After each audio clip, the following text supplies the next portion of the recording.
ಕನ್ನಡ ಜಿಲ್ಲೆಯ ಅಂಕೋಲಾ ತಾಲೂಕಿನ ಶಿರೂರು ರಾಷ್ಟ್ರೀಯ ಹೆದ್ದಾರಿ ಬಳಿ ಗುಡ್ಡ ಕುಸಿದು 10 ದಿನಗಳೇ ಕಳೆದರೂ ಇನ್ನೂ ರಕ್ಷಣಾ ಕಾರ್ಯ ಮುಗಿದಿಲ್ಲ. ಕೇರಳದ ಲಾರಿ ಚಾಲಕ ಸೇರಿ 4 ಪತ್ತೆಗಾಗಿ ಅತ್ಯಾಧುನಿಕ ಸಾಧನಗಳನ್ನೆಲ್ಲ ಬಳಸಿ ಶೋಧ ನಡೆಸ್ತಾ ಇದ್ರು. ಯಾವುದೇ ಫಲ ಕಾಣ್ತಿಲ್ಲ. ರೇಡಾರ್, ಅತ್ಯಾಧುನಿಕ ಡ್ರೋನ್ಗಳು, ಮೆಟಲ್ ಡಿಟೆಕ್ಟರ್ಗಳು, ಹಿಟಾಚಿಗಳು ಯಾವುದರಿಂದಲೂ ಶೋಧ ಕಾರ್ಯಕ್ಕೆ ಪ್ರಗತಿ ಸಿಗ್ತಿಲ್ಲ. ಭಾರತೀಯ ಸೇನೆಯ 3 ಪಡೆಗಳು ಆಪರೇಷನ್ ನಡೆಸ್ತಾ ಇದ್ರು. ಸೇನೆಗೂ ಸವಾಲಾಗಿ ಪರಿಣಮಿಸುತ್ತಿದೆ. ಶಿರೂರು ದುರಂತ ಸ್ಥಳವೇ ವಿಜ್ಞಾನಕ್ಕೆ, ತಂತ್ರಜ್ಞಾನಕ್ಕೆ, ಒಟ್ಟು ಮಾನವ ಶ್ರಮಕ್ಕೆ ಒಂದು ಸವಾಲಾಗಿ ಕಾಣಿಸ್ತಿದೆ. ಇದೇ ಈ ಹೊತ್ತಿನ ವಿಶೇಷ. ನಾನು ಚೈತ್ರಾ ರಾಜ್. ನಿಂಗೆ ಪಂಜುರ್ಲಿ ಜೈಬ ಬೇಕಾ? ನಿಂಗೆ ಸಿಕ್ಕಾ ಶಾಂತಿ ನೆಮ್ಮದಿ ಕೊಟ್ಟೆ. ಈ ಊರಿನ ಜನರಿಗೆ ಎಂತ ಕೊಡ್ಬೇಕು? ಏನೆಲ್ಲ ಅಂತ ಕೊಂತೀನಿ ಪಂಚೂರ್ಲಿ. ಓ, ಎಲ್ಲಿವರೆಗೆ ಜಾಗ ಉಂಟು, ಅಲ್ಲಿವರೆಗೆ ಜಾಗ ಕೊಡಬೇಕು. ನನ್ನ ಕಟ್ಟಿಕೊಡು. ಅರೆ ಬಿಡ ಗುಳಿಗಂತಾವೆ, ನಾನು ಬಿಡಿ ಅಂತ ಹೀಗಂತ ಕಾಂತಾರ ಸಿನಿಮಾದ ಪಂಜುರ್ಲಿ ದೈವದ ಡೈಲಾಗ್ ಅನ್ನ ಉರು ಹೊಡೆಯುತ್ತಿರೋನು ಬಾಲಕ ರೋಹನ್. 10 ದಿನಗಳ ಹಿಂದೆ ಉತ್ತರ ಕನ್ನಡ ಜಿಲ್ಲೆ ಅಂಕೋಲಾ ತಾಲೂಕಿನ ಶಿರೂರಿನಲ್ಲಿ ನಡೆದ ಗುಡ್ಡ ದುರಂತದಲ್ಲಿ ಜೀವಂತ ಸಮಾಧಿಯಾದವನು. ಒಂದೇ ಕುಟುಂಬದ 5 ಸಾವನ್ನಪ್ಪಿದ್ದವರಲ್ಲಿ ಬಾಲಕ ರೋಹನ್ ಜೀವಂತ ಇದ್ದಾಗ ಮಾಡಿದ ವಿಡಿಯೋ ಇದು. ಜಾಗ ಹಿಂದಿರುಗಿಸಿ ಕೊಡ್ತೇನೆ, ಆದರೆ ನಾನು ಇಷ್ಟು ವರ್ಷ ಕೊಟ್ಟ ಸುಖ, ಶಾಂತಿ, ನೆಮ್ಮದಿಯನ್ನ ಹಿಂದಿರುಗಿಸಲು ನಿನ್ನಿಂದ ಸಾಧ್ಯವಾ ಎಂದು ಪಂಜುರ್ಲಿಯಾಗಿ ರೋಹನ್ ಕೇಳುವ ವಿಡಿಯೋ. ಸಿಕ್ಕಾ ಶಾಂತಿ ನೆಮ್ಮದಿ ಕೊಟ್ಟೆ. ಈ ಊರಿನ ಜನರಿಗೆ ಎಂತ ಕೊಡ್ಬೇಕು? ಏನೆಲ್ಲ ಅಂತ ಕೊಂತೀನಿ ಪಂಚೂರ್ಲಿ. ಓ, ಎಲ್ಲಿವರೆಗೆ ಜಾಗ ಉಂಟು, ಅಲ್ಲಿವರೆಗೆ ಜಾಗ ಕೊಡಬೇಕು. ನನ್ನ ಕಟ್ಟಿಕೊಡು. ಅರೆ ಬಿಡ ಗುಳಿಗಂತಾವೆ, ನಾನು ಬಿಡಿ ಅಂತ ಈ ಹುಡುಗನ ವಿಡಿಯೋ ನೋಡಿ ಕುಟುಂಬಸ್ಥರಿಗೆ ಈಗ ದುಃಖ ಉಮ್ಮಳಿಸಿ ಬರುತ್ತದೆ.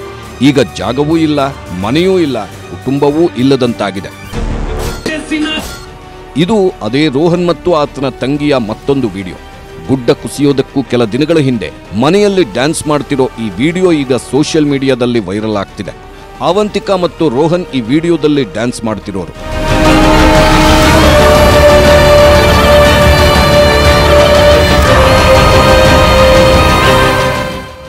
ಇದು ಶಿರೂರು ಗುಡ್ಡಜರಿತವಾದ ಪ್ರದೇಶದ ಈ ಹಿಂದಿನ ವಿಡಿಯೋ.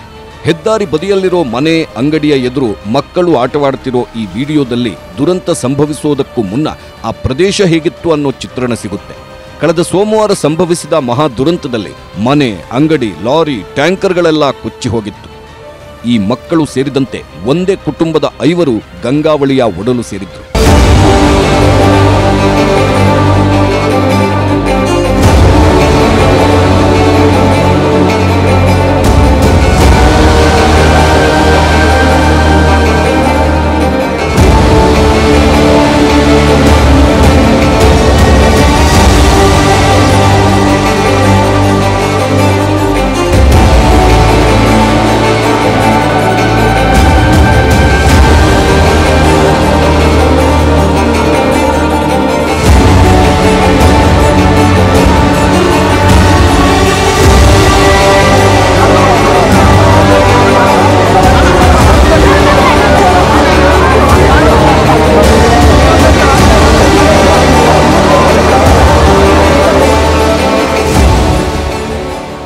ಹಾಗೆ ಜುಲೈ 15ರಂದು ಸೋಮವಾರ ಮುಂಜಾನೆ ಕಾರವಾರ ಮಂಗಳೂರು ರಾಷ್ಟ್ರೀಯ ಹೆದ್ದಾರಿಯ ಶಿರೂರು ಬಳಿ ಮಹಾಪರ್ವತವೇ ಕುಸಿದು ಗಂಗಾವಳಿಯ ಒಡಲು ಸೇರಿತ್ತು. ಹೆದ್ದಾರಿ ಪಕ್ಕದಲ್ಲೇ ಇದ್ದ ಟೀ ಅಂಗಡಿ, ಮನೆ ಸಂಪೂರ್ಣ ಕೊಚ್ಚಿ ಹೋಗಿತ್ತು. ಆ ಮನೆಯಲ್ಲಿದ್ದ ಎಲ್ಲರೂ, ಜೊತೆಗೆ ಬೆಳ್ಳಂಬೆಳಿಗ್ಗೆ ಟೀ ಕುಡಿಯಲೆಂದು ಬಂದಿದ್ದ ಲಾರಿ, ಟ್ಯಾಂಕರ್ ಚಾಲಕರು ಎಲ್ಲವೂ ಗುಡ್ಡದ ಜೊತೆ ತೇಲಿ ಹೋಗಿದ್ರು. ಹೆದ್ದಾರಿಯಂಚಿನ ಎತ್ತರದ ಪರ್ವತವೇ ಜರಿದು ಮನೆ, ವಾಹನಗಳು, ಜನರ ಸಮೇತ ಗಂಗಾವಳಿಯ ಒಡಲು ಸೇರಿ ಗುಡ್ಡ ನೀರಿಗೆ ಬಿದ್ದ ರಭಸಕ್ಕೆ ನದಿಯ ಆಚೆ ದಡದಲ್ಲಿ ಮಿನಿ ಸುನಾಮಿಯೇ ಎದ್ದಿತ್ತು. ಹಾಗೆ ಆ ಬೆಳಿಗ್ಗೆ ಗಂಗಾವಳಿಯ ಆಚೆ ದಡದಲ್ಲಿದ್ದ ಜನರು ಭಾರೀ ಸುನಾಮಿಗೆ ಓಡ್ತಿರೋ ದೃಶ್ಯವಿದು.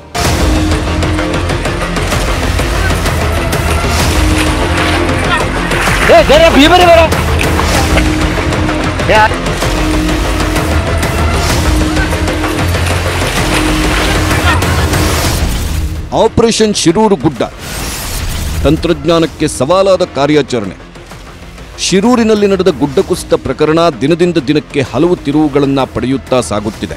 ಸದ್ಯ 8 ಜನರ ಶವ ಪತ್ತೆಯಾಗಿದ್ದು ಕಾರ್ಯಾಚರಣೆ ಇನ್ನೂ ಮುಂದುವರೆದಿದೆ. ಗುರುವಾರಕ್ಕೆ ದುರಂತ ನಡೆದು 10 ದಿನ ಕಳೆದಿದೆ. ಇನ್ನೂ ನಾಪತ್ತೆಯಾದ ಎಲ್ಲರೂ ಪತ್ತೆಯಾಗಿಲ್ಲ.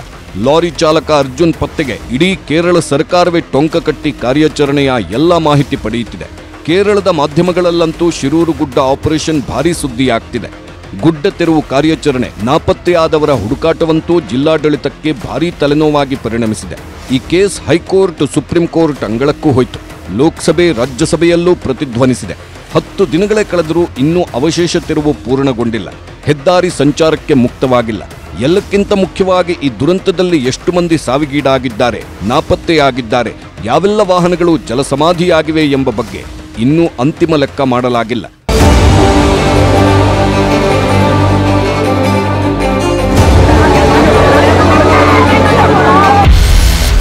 ಅತ್ಯಾಧುನಿಕ ಯಂತ್ರ ಬಳಸಿದ್ರೂ ಯಾಕೆಷ್ಟು ತಡ? ನಾಪತ್ತೆಯಾದವರನ್ನು ಪತ್ತೆ ಹಚ್ಚಲಾಗ್ತಿಲ್ಲ ಯಾಕೆ? ಶಿರೂರು ಗುಡ್ಡ ಕುಸಿತದಿಂದ ಉಂಟಾದ ಅನಾಹುತದಲ್ಲಿ 10 ಮಂದಿ ಮೃತಪಟ್ಟಿದ್ರು ಅಂತ ಒಂದು ಅಂದಾಜು. ಆದರೆ ದುರಂತದ ದಿನ ಹೆದ್ದಾರಿ ಬದಿ ಹೋಟೆಲ್ನಲ್ಲಿ ಎಷ್ಟು ಮಂದಿ ಇದ್ರು ಎಂದು ಯಾರಿಗೂ ಪಕ್ಕಾ ಲೆಕ್ಕ ಇಲ್ಲ. ಸದ್ಯ 8 ಮಂದಿಯ ಶವಗಳು ಪತ್ತೆಯಾಗಿದ್ದು, ಉಳಿದವರ ಪತ್ತೆಗಾಗಿ ಶಿರೂರು ಬಳಿ ಗಂಗಾವಳಿ ನದಿಯಲ್ಲಿ ತೀವ್ರ ತಪಾಸಣೆ ಕಾರ್ಯಾಚರಣೆ ನಡೆಯುತ್ತಿದೆ. 6 ಬೋಟ್ಗಳಲ್ಲಿ 20ಕ್ಕೂ ಅಧಿಕ ಮಂದಿ ನೌಕಾಪಡೆ, ಸೇನಾಪಡೆ, NDRF, SDRF ಸಿಬ್ಬಂದಿಗಳು ಹುಡುಕಾಟದಲ್ಲಿ ನಿರತರಾಗಿದ್ದು, ಉಳಿದ ಸಿಬ್ಬಂದಿಗಳು ನದಿ ದಂಡೆಯಲ್ಲಿರುವ ಮಣ್ಣಿನಲ್ಲಿ ತೀವ್ರ ಹುಡುಕಾಟದಲ್ಲಿ ನಿರತರಾಗಿದ್ದಾರೆ. ಗುಡ್ಡ ಜರಿದು ಹೆದ್ದಾರಿಯೇ ಸರ್ವನಾಶವಾಗಿತ್ತು.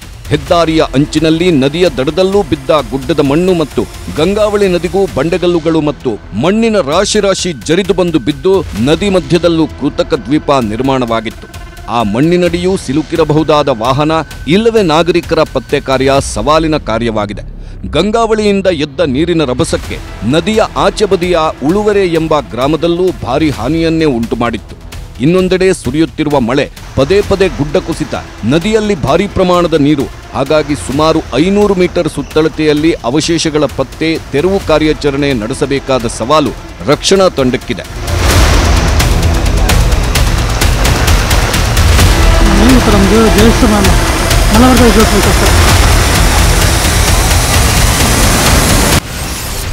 ಸೇನೆಗೂ ಸವಾಲಾಯಿತಾ ರಕ್ಷಣಾ ಕಾರ್ಯ? ಹೌದು, ಕಳೆದ 3 ದಿನಗಳಿಂದ ದುರಂತ ಸ್ಥಳದಲ್ಲಿ ಸೇನೆಯ ತಂತ್ರಜ್ಞರ ನೇತೃತ್ವದಲ್ಲೇ ರಕ್ಷಣಾ ಕಾರ್ಯ ನಡೆಯುತ್ತಿದೆ. ಬೆಳಗಾವಿಯಿಂದ ಮರಾಠ ಲೈಟ್ ಇನ್ಫೆಂಟ್ರಿ ರೆಜಿಮೆಂಟ್ನ 44 ಸದಸ್ಯರ ತಂಡ ಇಡೀ ಕಾರ್ಯಾಚರಣೆಯನ್ನ ಮುನ್ನಡೆಸುತ್ತಿದೆ. ಖುದ್ದು ಪ್ರಧಾನಮಂತ್ರಿ ಕಾರ್ಯಾಲಯವೇ ಸೇನಾ ತಂತ್ರಜ್ಞರನ್ನ ಕಳುಹಿಸುತ್ತಿರುವುದಾಗಿ ಸಂಸದ ಕಾಗೇರಿ ತಿಳಿಸಿದ್ರು. NDRF, SDRF ಮತ್ತು ಇತರ ಸೇನಾ ಸಿಬ್ಬಂದಿ ಈಗ ಕೆಲಸ ಮಾಡುತ್ತಿದ್ದಾರೆ. ಇಷ್ಟಾದರೂ ನಾಪತ್ತೆಯಾದವರು ಇನ್ನೂ ಪತ್ತೆಯಾಗಿಲ್ಲ.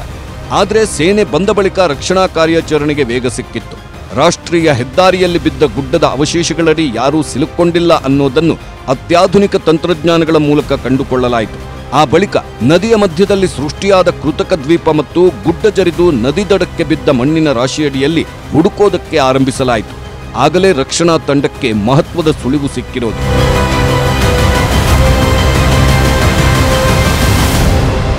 Satellite imagery as well as ನೇವಿಯಿಂದ ನಮಗೆ ಕೋಆರ್ಡಿನೇಟ್ಸ್ ಕೊಟ್ಟಿದ್ರು, ಮತ್ತೆ ಆರ್ಮಿಯವರು ಕೂಡ ಅವರು ಡಿವೈಸಸ್ ಇಟ್ಕೊಂಡು ಕೋಆರ್ಡಿನೇಟ್ಸ್ ತಗೊಂಡಿದ್ರು. 3 ಕೂಡ it is locating to 1 point, ಒಂದು ಪರ್ಟಿಕ್ಯುಲರ್ ಪಾಯಿಂಟ್ಗೆ ಲೊಕೇಟ್ ಆಗ್ತಾ ಇದೆ. ಅಲ್ಲಿ ಇರುವ shape it looks like a truck ಅಂತ. ಸೊ ಅದು ನಮಗೆ ಕನ್ಫರ್ಮೇಶನ್ ಇಲ್ಲ ಟ್ರಕ್ ಇರಬಹುದು ಅಂತ, but we are suspecting it looks like a truck ಅಂತ. ಸೊ ನಾಳೆ ಇವತ್ತು ಇನ್ನೊಂದು ಟೀಮ್ ಅವರು ಕೂಡ ಬಂದಿದ್ದಾರೆ, ಪ್ರೈವೇಟ್ ಒಂದು ಆರ್ಗನೈಸೇಷನ್. ಅವರು ಮತ್ತೊಮ್ಮೆ ರೀಕನ್ಫರ್ಮ್ ಮಾಡ್ತಾರೆ, ಅಲ್ಲೇ ಇದೆ ಅಂತ ರೀಕನ್ಫರ್ಮ್ ಮಾಡ್ತಾರೆ. ಅದು ಆದಮೇಲೆ ನಾವು ಮುಂದಿನ ಆಪರೇಷನ್ ಮಾಡೋದು. ಮೇಡಮ್, ಈಗ ಆ ಜಾಗದಿಂದ ಅಂದ್ರೆ ಗಂಗಾವಳಿ ನದಿ ದಡದಲ್ಲಿ ಈಗ ನೀವು ಏನು ಕಾರ್ಯಾಚರಣೆ ಮಾಡ್ತಾ ಇರುವಂತದ್ದು, ಇವತ್ತು ಒಂದು ದೊಡ್ಡ ಮಷಿನ್ ಬಂದಿದೆ, ಅದೇ ಜಾಗದಲ್ಲಿ ಏನು ಕಾರ್ಯಾಚರಣೆ ಮಾಡ್ತಾ ಇದೆ, ಅದೇ ಜಾಗದ ಎಷ್ಟು ಸುತ್ತಳತೆಯಲ್ಲಿ ಡಿಟೆಕ್ಟ್ ಆಗ್ತಾ ಇದೆ ಅನ್ನುವಂತ ಒಂದು ಮಾಹಿತಿ ಸಿಕ್ಕಿದೆ. ಒಂದು 28 to 30 ಮೀಟರ್ಸ್ ರೋಡ್ ಏನು ಎಂಡ್ ಆಗಿದೆಯೋ ಅಲ್ಲಿ ನಮಗೆ ಸಿಗ್ತಾ ಇದೆ. ಏನು ಲ್ಯಾಂಡ್ ಸ್ಲೈಡ್ ಆಗಿದೆಯೋ ಅಲ್ಲಿಂದ 28 ಮೀಟರ್ಸ್ ಇನ್ಸೈಡ್ ದಿ ವಾಟರ್ ನಮಗೆ ಸಿಗ್ತಾ ಇದೆ. ಕೊನೆಗೂ ಪತ್ತೆಯಾಯಿತು ನಾಪತ್ತೆಯಾದ ಲಾರಿ. ಸುಳಿವು ನೀಡಿತ್ತು ಅತ್ಯಾಧುನಿಕ ಮೆಟಲ್ ಡಿಟೆಕ್ಟರ್. ಏನಿದು ಬೂಮ್ ಮೆಟಲ್ ಡಿಟೆಕ್ಟರ್? 9ನೇ ದಿನದ ಕಾರ್ಯಾಚರಣೆಯ ವೇಳೆ ಬೂಮ್ ಡಿಟೆಕ್ಟರ್ ಎಂಬ ಅತ್ಯಾಧುನಿಕ ಯಂತ್ರವನ್ನ ಬಳಸಲಾಗಿತ್ತು. ಸುರತ್ಕಲ್ NITಯ ತಂತ್ರಜ್ಞರ 4 ತಂಡಗಳು ಭೂಮಿಯಾಳದ ವಸ್ತುಗಳನ್ನು ಪತ್ತೆ ಹಚ್ಚುವ ಈ ವಿಶೇಷ ಯಂತ್ರದ ಮೂಲಕ ಇಲ್ಲಿ ಹುಡುಕಾಟ ನಡೆಸಿದಾಗ ಗುಡ್ಡ ಜರಿದು ನದಿಗೆ ಬಿದ್ದ ಹೆದ್ದಾರಿ ಅಂಚಿನ ಜಾಗದಲ್ಲೇ ಲಾರಿ ಸಿಲುಕೊಂಡಿರೋದು ಪತ್ತೆಯಾಗಿತ್ತು. ಬೂಮ್ ಡಿಟೆಕ್ಟರ್ ಭೂಮಿಯಾಳದ ವಸ್ತುಗಳನ್ನು ರೇಡಿಯೋ ವೇವ್ಗಳ ಮೂಲಕ ಪತ್ತೆ ಹಚ್ಚುವ ಯಂತ್ರವಾಗಿದ್ದು, ನೌಕಾಪಡೆಯ ತಂಡಗಳು ಇದರ ಮೂಲಕ ಹುಡುಕಾಟ ನಡೆಸಿದಾಗ ಲಾರಿ ಇರೋ ಜಾಗ ಪತ್ತೆಯಾಗಿದೆ. ದೆಹಲಿಯಿಂದ ಬಂತು ಅಡ್ವಾನ್ಸ್ಡ್ ಡ್ರೋನ್. ಇನ್ನೊಂದೆಡೆ 10ನೇ ದಿನ ಅಡ್ವಾನ್ಸ್ಡ್ ಡ್ರೋನ್ ಬಳಸಿ ಕಾರ್ಯಾಚರಣೆಯನ್ನ ತೀವ್ರಗೊಳಿಸಲಾಗಿದೆ. ಅರ್ಜುನ್ನನ್ನ ಪತ್ತೆ ಮಾಡಲು advanced drone based intelligent under ground buried object detector ದೆಹಲಿಯಿಂದ ಬಂದಿದೆ. ಇದು ಸಾಧಾರಣ ಸಾಧನವಲ್ಲ. 2.4 ಕಿಲೋಮೀಟರ್ ಎತ್ತರದಲ್ಲಿ ಹಾರಾಟ ನಡೆಸಬಹುದಾದ, ಮಣ್ಣಿನಲ್ಲಿ 20 ಮೀಟರ್ ಮತ್ತು ನೀರಿನಲ್ಲಿ 70 ಮೀಟರ್ ಆಳದಲ್ಲೂ ಪರೀಕ್ಷೆ ನಡೆಸಬಲ್ಲ ಡ್ರೋನ್ ಇದಾಗಿದೆ. ಹಿಮ, ನೀರು, ಬಂಡೆ ಮತ್ತು ಮರುಭೂಮಿಗಳಲ್ಲಿ ಪತ್ತೆ ಕಾರ್ಯಕ್ಕೆ ಈ ಡ್ರೋನ್ ಬಳಕೆಯಾಗುತ್ತದೆ. ಈ ಸಾಧನವನ್ನ 2 ತರಬೇತಿ ಪಡೆದ ಸೈನಿಕರು ನಿರ್ವಹಿಸುತ್ತಾರೆ. ಭಾರೀ ಪ್ರವಾಹಗಳು ಮತ್ತು ಹಿಮಕುಸಿತಗಳು ಸಂಭವಿಸಿದ ಸ್ಥಳಗಳಲ್ಲಿ ಇದನ್ನ ಮುಖ್ಯವಾಗಿ ಬಳಸಲಾಗುತ್ತದೆ. ನೆಲದಡಿಯಲ್ಲಿ ಮಾನವನ ಉಪಸ್ಥಿತಿಯನ್ನ ಕೂಡ ಇದರಿಂದ ಕಂಡುಹಿಡಿಯಬಹುದು. ಮೃತದೇಹ ಪತ್ತೆ ಕಾರ್ಯಾಚರಣೆಗೂ ಸಹಕಾರಿಯಾಗಲಿದೆ. ಐಇಡಿ ಬಾಂಬ್ ಗಣಿಪತ್ತೆಯನ್ನೂ ಮಾಡಬಹುದು. ರಕ್ಷಣಾ ಕಾರ್ಯಾಚರಣೆಯಲ್ಲಿ ನಿರ್ಣಾಯಕ ಪಾತ್ರ ವಹಿಸಬಲ್ಲ ಈ ಡ್ರೋನ್ ಅನ್ನ ಎಲ್ಲಾ ಹವಾಮಾನ ಪರಿಸ್ಥಿತಿಗಳಲ್ಲಿ ಬಳಸಬಹುದು. ಭಾರೀ ಮಳೆ ಮತ್ತು ಗಂಟೆಗೆ 40 ಕಿಲೋಮೀಟರ್ವರೆಗೆ ಗಾಳಿಯ ವೇಗದಲ್ಲಿ ಬಳಸಬಹುದು. ಮೇ 2024ರಲ್ಲಿ ಸೇನೆಯು ಇದರ ಪ್ರಯೋಗವನ್ನ ನಡೆಸಿತ್ತು. ಕುಪ್ವಾರ ಮತ್ತು ದೆಹಲಿಯಲ್ಲಿ ಪ್ರಯೋಗ ನಡೆಸಲಾಗಿತ್ತು. ಇದರ ಬೆಲೆ 3 ಕೋಟಿ ರೂಪಾಯಿಗಳಿಗಿಂತ ಹೆಚ್ಚು ಅಂತ ಹೇಳಲಾಗ್ತಿದೆ.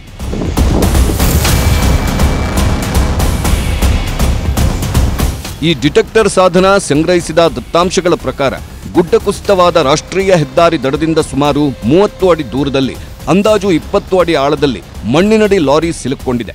ಹಾಗಾಗಿ 30 ಅಡಿ ಆಳ ಮಣ್ಣು ತೆಗೆಯುವುದಕ್ಕೆ ಮತ್ತೊಂದು ಅತ್ಯಾಧುನಿಕ ವಾಹನವನ್ನು ಬಳಸಲಾಗ್ತಿದೆ. ಅದುವೇ ಫೋಕ್ಲೈನ್ ಹಿಟಾಚಿ ವೆಹಿಕಲ್.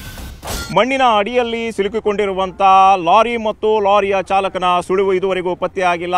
ಈ ಹಿನ್ನೆಲೆಯಲ್ಲಿ ಇವತ್ತು 60 ಅಡಿ ಉದ್ದದ ಹಿಟಾಚಿಯ ಯಂತ್ರವನ್ನು ತಂದು ಈಗ ಕಾರ್ಯಾಚರಣೆಗೆ ಇಳಿಸಲಾಗಿದೆ. ನಾವು ನಿಮಗೆ ಇಲ್ಲಿ ತೋರಿಸ್ತಾ ಇದ್ದೀವಿ, ಎಕ್ಸ್ಕ್ಲೂಸಿವ್ ದೃಶ್ಯಾವಳಿಯನ್ನು ನೀವು ಗಮನಿಸಬಹುದು. ಇದೇ ಜಾಗದಲ್ಲಿ ಲಾರಿ ಸಿಕ್ಕಾಕೊಂಡಿದೆ ಎನ್ನುವಂಥ ಬಗ್ಗೆ ಮತ್ತೆ ಮಾಹಿತಿ ಲಭ್ಯವಾದಂಥ ಒಂದು ಹಿನ್ನೆಲೆಯಲ್ಲಿ ಇವತ್ತು ಗೋಕಾಕ್ನಿಂದ 60 ಅಡಿ ಉದ್ದದ ಒಂದು ಹಿಟಾಚಿ ಯಂತ್ರವನ್ನು ತಂದು ಈಗ ಮಣ್ಣನ್ನು ಮೇಲಕ್ಕೆ ಎತ್ತುವಂಥ ಮತ್ತು ಮಣ್ಣನ್ನು ತೆರವು ಮಾಡುವಂಥ ಒಂದು ಕೆಲಸ ನಡೀತಾ ಇದೆ. ಇದೇ ಜಾಗದಲ್ಲಿ ಒಂದು ಹೋಟೆಲ್ ಇತ್ತು. ಹೋಟೆಲ್ ಅಡಿಗೆ ಸಾಕಷ್ಟು ಮಣ್ಣು ಕುಸಿದು ಬಿದ್ದಿತ್ತು. ಆ ಮಣ್ಣಿನಲ್ಲೇ ಏನಾದರೂ ಲಾರಿ ಸಿಕ್ಕಾಕೊಂಡಿದೆಯಾ, ಲಾರಿ ಚಾಲಕ ಸಿಕ್ಕಾಕೊಂಡಿದ್ದಾನಾ ಎನ್ನುವಂಥ ಒಂದು ನಿಟ್ಟಿನಲ್ಲಿ ಇವತ್ತು 60 ಅಡಿ ಉದ್ದದ ಒಂದು ದೊಡ್ಡ ಯಂತ್ರವನ್ನ ತಂದು, ಹಿಟಾಚಿ ಯಂತ್ರವನ್ನ ತಂದು ಈಗಾಗಲೇ ಕಾರ್ಯಾಚರಣೆಗೆ ಇಳಿಸಿರುವಂತಹ ಒಂದು ದೃಶ್ಯಾವಳಿಯನ್ನ ನಾವು ನಿಮಗೆ ಇಲ್ಲಿ ತೋರಿಸ್ತಾ ಇದ್ದೀವಿ. ಇದು ಎಕ್ಸ್ಕ್ಲೂಸಿವ್ ದೃಶ್ಯಾವಳಿ ನೀವು ಗಮನಿಸ್ತಾ ಇರುವಂತದ್ದು. ಇನ್ನೊಂದೇನೆಂದ್ರೆ, ಕಳೆದ ಒಂದು ವಾರದಿಂದಲೂ ಸಹ ಕಾರ್ಯಾಚರಣೆ ನಡೀತಾ ಇದೆ. ಗುಡ್ಡದ ಅಂಚಿಗೆ ಲಾರಿ ಇತ್ತು ಎನ್ನುವಂತಹ ಬಗ್ಗೆ ಲಾರಿಯ ಮಾಲೀಕ ಮುನಾಫ್ ಅವರು ಹೇಳಿದ್ರು. ಆ ಹಿನ್ನೆಲೆಯಲ್ಲಿ ಗುಡ್ಡದ ಅಡಿಯಲ್ಲೂ ಸಹ ಕೆಲಸವನ್ನ ಮಾಡಲಾಯಿತು. ಅಲ್ಲೂ ಸಹಿತ ಲಾರಿಯ ಸುಳಿವು ಸಿಕ್ಕಲಿಲ್ಲ. ಅದಾದ ನಂತರ ಈಗ ಗಂಗಾವಳಿ ನದಿಯ ದಡದಲ್ಲಿ ಸಾಕಷ್ಟು ಮಣ್ಣಿನ ಗುಡ್ಡೆ ಇದೆ. ಆ ಮಣ್ಣಿನ ರಾಶಿಯಲ್ಲಿ ಲಾರಿ ಹುಗಿದು ಹೋಗಿದೆಯಾ ಎನ್ನುವಂತಹ ಒಂದು ನಿಟ್ಟಿನಲ್ಲಿ ಇವತ್ತು ಕಾರ್ಯಾಚರಣೆಗೆ ಇಳಿದಿದೆ ಒಂದು 60 ಅಡಿ ಉದ್ದದ ಹಿಟಾಚಿ ಯಂತ್ರ. ಈಗ ಈ ಮಣ್ಣನ್ನ ತೆಗೆಯುವಂತ ಒಂದು ಕೆಲಸವನ್ನ ಈಗಾಗಲೇ ಮಾಡಿರುವಂಥದ್ದು. ಅದೇ ರೀತಿ ಗಂಗಾವಳಿ ನದಿಯ ಮಧ್ಯದಲ್ಲಿ ಮಣ್ಣಿನ ರಾಶಿ ಇದೆ. ಒಂದು ಐಲ್ಯಾಂಡ್ ರೂಪದಲ್ಲಿ ಇದು ನಿರ್ಮಾಣವಾಗಿರುವಂಥದ್ದು.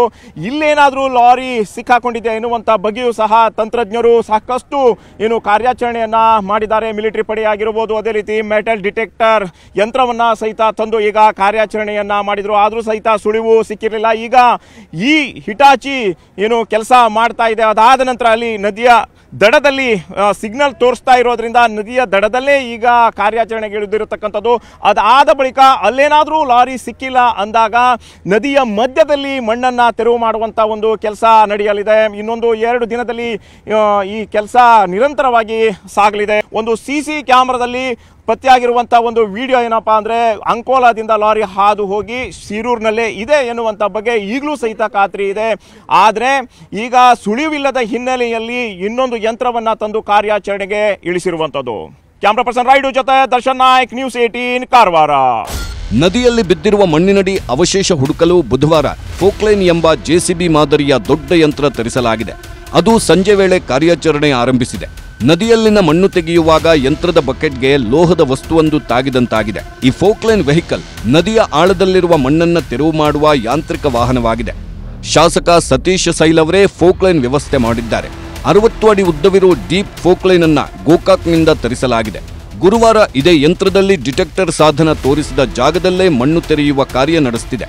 ಫೋಕ್ಲೈನ್ ಸಿಬ್ಬಂದಿಯೂ 4 ಬದಿ ಲೋಹದ ವಸ್ತು ನದಿಯಲ್ಲಿ ಇದೆ ಎಂದು ಖಚಿತಪಡಿಸಿದ್ದಾರೆ. ಇದೇ ವೇಳೆ ಮಣ್ಣು ಅಲುಗಾಡಿಸಿದಾಗ ಲಾರಿಯಲ್ಲಿದ್ದ ಅಕೇಶಿಯಾ ಕಟ್ಟಿಗೆಗಳು ನೀರಿನಲ್ಲಿ ತೇಲಿ ಹೋಗಿವೆ. ಅಂಕೋಲಾದ ಅಗ್ರಗೋಣ ಬಳಿ ಲಾರಿಯಲ್ಲಿದ್ದ ಅಕೇಶಿಯಾ ಕಟ್ಟಿಗೆ ಪತ್ತೆಯಾಗಿದೆ.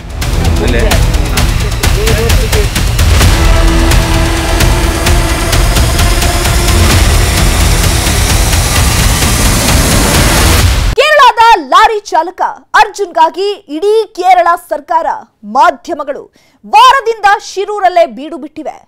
ಕೇರಳದಲ್ಲಂತೂ ಅರ್ಜುನ್ ನಾಪತ್ತೆ ಕೇಸ್ ಭಾರೀ ವೈರಲ್ ಆಗಿದೆ.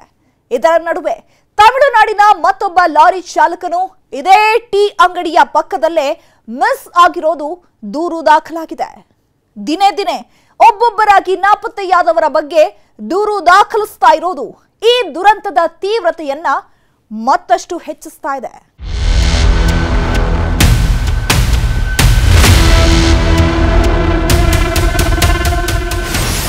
ಅಡ್ವಾನ್ಸ್ಡ್ ಡ್ರೋನ್ ಹೆಲಿಕಾಪ್ಟರ್ ಮೂಲಕ ಶೋಧ. ನೇವಿ, ಆರ್ಮಿ, ವಾಯುಪಡೆಗಳಿಂದಲೂ ಸರ್ಚಿಂಗ್. ಒಂದೆಡೆ ಲಾರಿ ಬಿದ್ದ ಸ್ಥಳದಲ್ಲಿ ನೇವಿ, ಆರ್ಮಿ, ವಾಯುಪಡೆ ಯೋಧರು, ತಂತ್ರಜ್ಞರು ಹುಡುಕಾಟ ನಡೆಸುತ್ತಿದ್ರೆ, ಇನ್ನೊಂದೆಡೆ ದಡದಲ್ಲಿ ಲಾಂಗ್ ಆರ್ಮ್ ಬೂಮರ್ ಯಂತ್ರದ ಮೂಲಕ ನಿರಂತರವಾಗಿ ಡ್ರೆಂಜಿಂಗ್ ಕಾರ್ಯಾಚರಣೆ ನಡೆಸಲಾಗುತ್ತಿದೆ. ನೌಕಾನೆಲೆಯ ಹೆಲಿಕಾಪ್ಟರ್ ಮೂಲಕ ಗಂಗಾವಳಿ ನದಿ ಪ್ರದೇಶದಲ್ಲಿ ಮೃತಪಟ್ಟವರಿಗಾಗಿ ಹುಡುಕಾಟ ನಡೆಯುತ್ತಿದೆ. ಇದಲ್ಲದೆ ಲಾರಿ ಹಾಗೂ ನಾಪತ್ತೆಯಾದವರಿಗಾಗಿ ದೆಹಲಿಯಿಂದ ಆಗಮಿಸಿದ advanced drone based intelligent underground buried object ಡಿಟೆಕ್ಟರ್ನಿಂದಲೂ ನದಿ ಹಾಗೂ ನದಿ ತೀರದಲ್ಲಿ ಹುಡುಕಾಟ ಆರಂಭಗೊಂಡಿದೆ.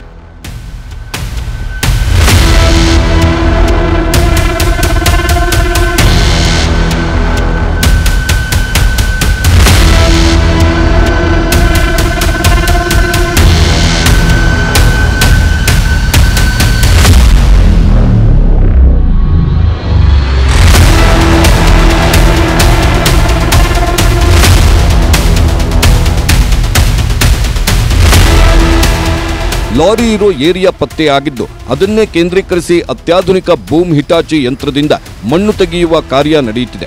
ಬೂಮ್ ಹಿಟಾಚಿ ಕಾರ್ಯನಿರ್ವಹಿಸುತ್ತಿರುವ ಪಕ್ಕದಲ್ಲೇ ಟೆಂಟ್ ಹಾಕಿ ಸೇನೆಯ ತಂತ್ರಜ್ಞರು ಸೂಚನೆಗಳನ್ನು ನೀಡುತ್ತಿದ್ದಾರೆ. ಈ ಟ್ರಕ್ನೊಳಗೆ ಅರ್ಜುನ್ ಇದ್ದಾನೆಯೇ ಎಂಬುದನ್ನು ಖಚಿತಪಡಿಸುವುದು ಮೊದಲ ಆದ್ಯತೆಯಾಗಿದೆ.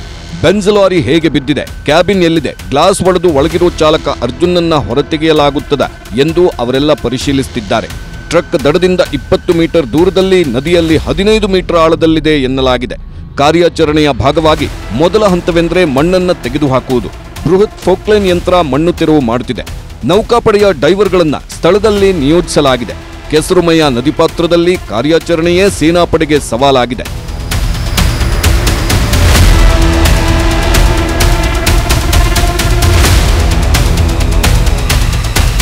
ಘಟ್ಟದ ಮೇಲೆ ವ್ಯಾಪಕ ಮಳೆ ಸುರಿದಿರೋ ಕಾರಣ ಗಂಗಾವಳಿ ನದಿಯಲ್ಲಿ ನೀರಿನ ಹರಿವು ರಭಸವಾಗಿದೆ. ನೀರಿನಲ್ಲಿ ಹೆಚ್ಚಿನ ಪ್ರಮಾಣದಲ್ಲಿ ಮಣ್ಣು ಬಿದ್ದಿದ್ದು ಶೋಧ ಕಾರ್ಯಕ್ಕೆ ಅಡ್ಡಿಯಾಗಿದೆ. ನೌಕಾದಳದ ವಿಶೇಷ ಮುಳುಗು ತಜ್ಞರು ಕಾರ್ಯಾಚರಣೆ ನಡೆಸಿದ್ರು ಕೆಸರಿನಿಂದ ಹುಡುಕಾಟ ಕಷ್ಟವಾಗಿದೆ. ರಬ್ಬರ್ ಬೋಟು ಬಳಸಿ ದಿನವಿಡೀ ನದಿಯಲ್ಲಿ ಅಲ್ಲದೆ ಮಣ್ಣಿನ ರಾಶಿ ಸುತ್ತಮುತ್ತ ಹುಡುಕಾಡಿದ್ರು ಲಾರಿ ಮತ್ತು ಕಾಣೆಯಾದ ವ್ಯಕ್ತಿಗಳ ಸುಳಿವು ಸಿಗಲಿಲ್ಲ ಅಂತ ಅಧಿಕಾರಿಗಳು ಹೇಳುತ್ತಿದ್ದಾರೆ. ಗುಡ್ಡದಿಂದ ಬಿದ್ದ ಮಣ್ಣಿನ ರಾಶಿಯ ಬಹುಪಾಲು ನದಿಗೆ ಬಿದ್ದಿದೆ. ದೊಡ್ಡ ಕಲ್ಲುಗಳ ರಾಶಿಯೂ ಇದೆ. ಅವುಗಳಡಿ ಲಾರಿ ಸಿಲುಕಿರಬಹುದು.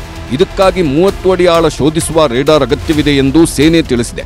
ಸದ್ಯ ಇಲ್ಲಿ ಗರಿಷ್ಠ 10 ಅಡಿ ಆಳ ಶೋಧಿಸಬಲ್ಲ ರೇಡಾರ್ ಇದೆ ಅಂತಲೂ ಹೇಳಲಾಗ್ತಿದೆ. ಮರಾಠ ರೆಜಿಮೆಂಟ್ ಮತ್ತು ನೌಕಾದಳದ 60, ಎನ್ಡಿಆರ್ಎಫ್ನ 29, ಎಸ್ಡಿಆರ್ಎಫ್ನ 44 ಸಿಬ್ಬಂದಿ ಸೇರಿ 150ಕ್ಕೂ ಹೆಚ್ಚು ಪೊಲೀಸ್ ಸಿಬ್ಬಂದಿ ಕಾರ್ಯಾಚರಣೆಯಲ್ಲಿ ಭಾಗಿಯಾಗಿದ್ದಾರೆ. ಅಲ್ಲದೆ ಕೇರಳದಿಂದ 100ಕ್ಕೂ ಹೆಚ್ಚು ಖಾಸಗಿ ತಂತ್ರಜ್ಞರು ಆಗಮಿಸಿದ್ದಾರೆ. ಅವರಲ್ಲಿ ಉತ್ತರಾಖಂಡ್ನ ಹಿಮಪಾತದಲ್ಲೂ ರಕ್ಷಣಾ ಕಾರ್ಯದಲ್ಲಿ ಭಾಗಿಯಾಗಿದ್ದ ತಂತ್ರಜ್ಞರು ಕೂಡ ಸೇರಿದ್ದಾರೆ.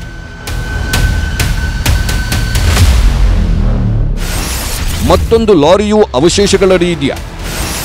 ತಮಿಳುನಾಡಿನ ಚಾಲಕ ನಾಪತ್ತೆ ಎಂದು ದೂರು. ಈಗಾಗಲೇ ಅರ್ಜುನ್ ಸೇರಿ 3 ನಾಪತ್ತೆಯಾಗಿದ್ದು ಅವರಿಗಾಗಿ ಹುಡುಕಾಟ ನಡೆಸಲಾಗ್ತಿದೆ. ಇದೀಗ ಮತ್ತೊಬ್ಬ ಲಾರಿ ಚಾಲಕನೂ ನಾಪತ್ತೆಯಾಗಿರುವುದಾಗಿ ದೂರು ದಾಖಲಾಗಿದೆ. ಹೌದು, ಶಿರೂರು ಬಳಿ ಆತನ ಟ್ಯಾಂಕರ್ ಗುಡ್ಡ ಕುಸಿತವಾದ ಪಕ್ಕದಲ್ಲೇ ಇತ್ತು. ಅದನ್ನ ಜಿಲ್ಲಾಡಳಿತದವರು ಬೇರೆ ಕಡೆ ಸ್ಥಳಾಂತರ ಮಾಡಿದ್ರು. ಟ್ಯಾಂಕರ್ ಲಾರಿ ಬಗ್ಗೆ ಮಾಹಿತಿ ಸಿಗುತ್ತಿದ್ದಂತೆ ಚಾಲಕ ಶರವಣ ನಾಪತ್ತೆಯಾದ ಬಗ್ಗೆ ಅಂಕೋಲಾ ಪೊಲೀಸ್ ಠಾಣೆಯಲ್ಲಿ ಅವರ ಮಾವ ಸೆಂದಿಲ್ ಎಂಬುವರು ದೂರು ದಾಖಲಿಸಿದ್ದಾರೆ. ಈ ಕುರಿತು ಮಾತನಾಡಿದ ಅವರು, ಆತನ ಮೊಬೈಲ್ ಬ್ಯಾಟರಿ ಕಡಿಮೆಯಾಗಿ ಮೊಬೈಲ್ ಸ್ವಿಚ್ ಆಫ್ ಆಗಿರಬಹುದು. ಆದರೆ ಬಹಳ ದಿನ ಕಳೆದರೂ ಮೊಬೈಲ್ ಆನ್ ಆಗದಿದ್ದಕ್ಕೆ ಹುಡುಕಾಟ ನಡೆಸಿದ್ದೇವೆ ಎಂದರು. ಇದೀಗ ಲಾರಿ ಚಾಲಕರಿಂದ ಮಾಹಿತಿ ಸಿಗುತ್ತಿದ್ದಂತೆ ಶರವಣ ಸಂಬಂಧಿಕರು ಶಿರೂರಿಗೆ ಬಂದಿದ್ದಾರೆ. ನದಿ ಮಧ್ಯದಲ್ಲೇ ಸೇತುವೆ ನಿರ್ಮಿಸಿ ಆಪರೇಷನ್. ಹಾಗಾಗಿ ಈಗ ನಾಪತ್ತೆಯಾದ 4 ಪತ್ತೆ ಆಗಬೇಕಿದೆ. ಕೇರಳ ಮೂಲದವರಾದ ಲಾರಿ ಚಾಲಕ Arjun, Tamil Nadu LPG gas tanker ಚಾಲಕ ಶರವಣನ್, ಗಂಗೆಕೊಳ ಗ್ರಾಮದ ಯುವಕ ಜಗನ್ನಾಥ್ ಹಾಗೂ ಲೋಕೇಶ್ ನಾಯ್ಕ್ ಎಂಬುವರಿಗಾಗಿ ಶೋಧ ಕಾರ್ಯ ನಡೆದಿದೆ. ನಿಜಕ್ಕೂ ಶಿರೂರು ಗುಡ್ಡ ಕುಸಿತ ಪ್ರಕರಣ ಎಲ್ಲರಿಗೂ ಸವಾಲಾಗಿ ಪರಿಣಮಿಸುತ್ತಿದೆ. ಈಗ ನದಿ ಮಧ್ಯದಲ್ಲಿ ನಿರ್ಮಾಣವಾಗಿರೋ ಕೃತಕ ದ್ವೀಪ ಪ್ರದೇಶದ ಮಣ್ಣಿನಾಳದಲ್ಲೂ ರಕ್ಷಣಾ ಕಾರ್ಯ ನಡೆಸಲು ಯೋಚಿಸಲಾಗಿದೆ. ಇದಕ್ಕಾಗಿ ನದಿ ಮಧ್ಯದಲ್ಲಿ ಸೇತುವೆ, ಬಾರ್ಜ್ಗಳನ್ನು ನಿರ್ಮಿಸಿ ಅಲ್ಲಿ ಹಿಟಾಚಿಯ ಮೂಲಕ ಮಣ್ಣು ತೆರವು ಕಾರ್ಯ ನಡೆಸಲಾಗುತ್ತೆ. ಅದು ಮತ್ತೊಂದು ಮಹಾ ಸವಾಲಿನ ಕಾರ್ಯಾಚರಣೆಯಾಗುವುದಂತೂ ನಿಶ್ಚಿತ. ಹಾಗಾಗಿ ಕಳೆದ 10 ದಿನಗಳಿಂದ ದುರಂತದ ಸ್ಥಳದಲ್ಲೇ ಇರೋ ಸಂಬಂಧಿಕರು ಸಾರ್ವಜನಿಕರಿಗೆ ಮತ್ತಷ್ಟು ಆತಂಕ ಉಂಟು ಮಾಡಿದೆ.